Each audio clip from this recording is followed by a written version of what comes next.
When the Schwarze Pumpe power plant was built south of Berlin in 1998, it was the biggest lignite-fired power plant in the world.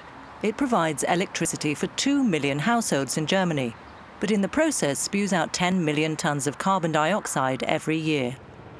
CO2 from burning fossil fuel plays a major role in warming the Earth's temperature. An increase in carbon dioxide in the air prevents heat escaping into space. Instead, it warms up the planet. So what would happen if this carbon dioxide could be somehow captured before it could escape to do its damage to the environment? That's exactly what engineers and scientists from the Vattenfall energy company are planning to do, with what's known as carbon capture and storage. Carbon capture and storage is an idea of capturing carbon dioxide from a coal-fired power plant, transport it and safely store it deep underground. The idea of storing carbon dioxide underground was born from the knowledge that these kind of formation have been able to store natural gas and oil for millions of years, and that was how it was born. And we know today that we can do this safely. Vattenfall is building a small-scale experimental power plant at Schwarze Pumpe, which will be CO2-free. The carbon emissions will be captured while the coal is being burnt. In a process called oxy-fuel combustion, oxygen rather than air is used during the burning of the lignite or brown coal. This produces flue gases made up of steam and a high concentration of carbon dioxide. The CO2 is then purified and compressed and transported by pipeline in liquid form, a concentrated version of the carbonated water that we drink, to be stored deep underground. This is a carbon storage research site backed by the European Commission at Ketzin, to the east of Berlin. The technology used is not new. It's been employed for decades by the oil and gas industry. Experts agree that the best places to investigate for commercial-scale storage are depleted gas fields where the geological formations are well understood. Here they're drilling 800 meters down to beneath where natural gas was once stored and will begin injecting CO2 into the porous sandstone next year. For the storage, you need two different types of rock. One is the actual storage stone. For this purpose, sandstone is ideal because it doesn't react with CO2 and is often highly porous. The CO2 is actually stored in the pores of the sandstone. The rock above is also very important, which acts as a cover, a cap rock, and that must be gas-tight.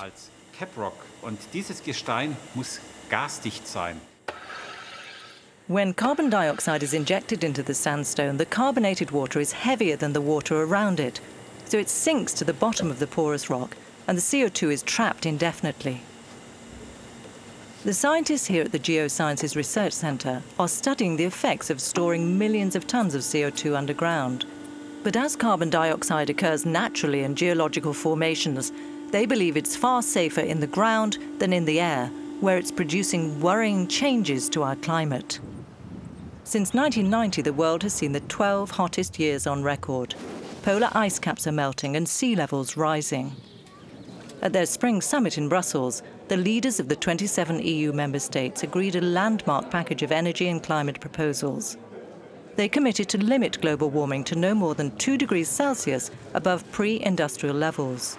They called for developed countries to cut greenhouse gas emissions by 30% compared to 1990. If there's no global agreement, the EU has pledged to take the lead by reducing its emissions by at least 20% by 2020. Ambitious targets not achievable without new technology, such as carbon capture.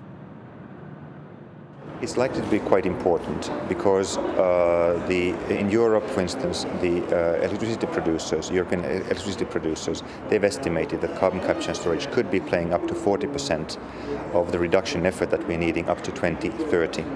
And globally, in particular countries which are using a lot of coal, like the United States and China, carbon capture and storage is likely to be a very important part of their portfolio of fighting against climate change. Carbon capture is exciting the minds of policymakers and scientists around the world. Experts from the United States were in Brussels in May for a transatlantic exchange of ideas and views on best practice and to discuss a regulatory framework for future use of the technology. You have to understand, it isn't just significant for global warming purposes. There's an energy security aspect to this. Coal is a very abundant resource, mostly in friendly country hands, whereas oil, for example, and 90% of the world's reserves are in not friendly hands. So coal is a resource we want to be able to use. If it can be done cleanly, it's perfect. Out in the North Sea off Norway, a gas field run by Statoil was the first place in the world to operate carbon capture and storage on a commercial basis. Since 1996, CO2 extracted from gas production at the Sleipner field has been stored 1,000 meters below the seabed instead of being released into the air. We have removed 1 million tons of CO2 from the atmosphere every year. That is a sizable and important amount. But secondly, even more important in my opinion, is that we have shown that storage is safe, that it can be technically done in a good way, and we've opened the doors, if we can use that expression on a platform, to all the world to come and see. Statoil says theoretically there'd be enough room to store the emissions from all the power stations in Europe in this gas field for the next 600 years. And experts say there are huge numbers of suitable sites onshore, around the world, to store millions of tons of CO2. They dismiss suggestions that it's playing with nature. Whether we erect wind turbines or exploit oil, gas or coal, in all these cases we influence nature. We've gained 30 years' experience in the storage of gas, methane, natural gas or town gas in underground storage, which is a similar setup to the CO2 storage we're talking about now. In countries undergoing massive industrial growth such as China, there seems little doubt that this promising technology could be of critical importance in dealing with greenhouse gases. China is hugely dependent on fossil fuels. It's likely to soon overtake the US as the world's biggest producer of CO2. The European Union has signed a partnership on climate change with Beijing, which includes a commitment to transfer carbon capture technology to China. But critics worry that the expansion of renewable fuels and energy efficiency will be pushed into a back seat if too much emphasis is put on carbon capture. The EU says it should be part of a policy mix, a battery of measures to reduce greenhouse gases. The fight against climate change should be fought on as many fronts as possible, and carbon capture should act as an important bridging technology while other energy solutions are developed. It's very seldom that you're having new challenges which are then mobilizing the regulators both sides of the Atlantic as well as industry, and very energizing industry to do things which they haven't done before. It's a little bit like sending people to the moon. It's something which is new, they haven't done before, and it's getting quite a lot of people from very different parts of the world actually cooperating, and therefore I'm very optimistic about its future. There are several carbon capture and storage projects underway in Europe. The challenge is to refine the technology to make it affordable on a commercial basis. The EU hopes that more than 90% of coal-fired power stations will be fitted with the technology by the middle of this century. Another huge advantage of capturing carbon is that it reduces air pollution too. Sulfur dioxide emissions can be cut by up to 75%. Nitrous oxide and particulate matter also reduced by significant amounts. The EU is making available up to €400 million for research into this sustainable use of fossil fuels, in particular clean coal and carbon capture and storage.